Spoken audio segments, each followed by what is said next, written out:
Déjà 10 ans que la campagne Octobre Rose, menée sur l'étendue du territoire gabonais, bat son plein.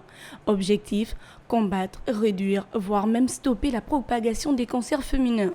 Malgré un début timide, car les causes, les symptômes et le traitement de ces cancers étaient mal connus, la campagne Octobre Rose a rapidement su se démarquer et gagner du terrain à travers le pays.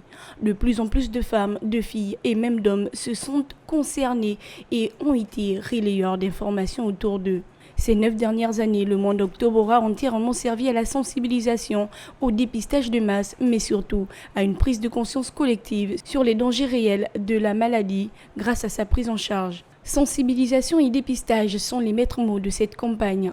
Sensibilisation parce que la répétition est mère de pédagogie.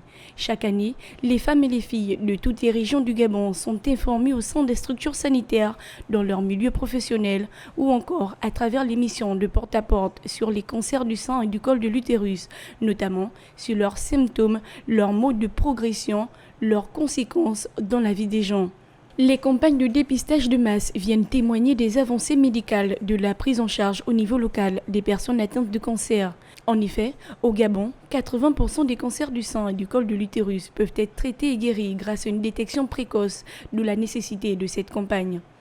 Au niveau du Gabon, la prise en charge médicale a connu des avancées majeures à travers la création d'un centre hospitalier spécialisé dans la prise en charge des personnes malades de cancer, mais aussi dans la mise en place de la maison d'Alice, qui est un lieu d'accompagnement des malades sur différents types de plans. Mais beaucoup reste encore à faire pour cette 10e édition et les prochaines.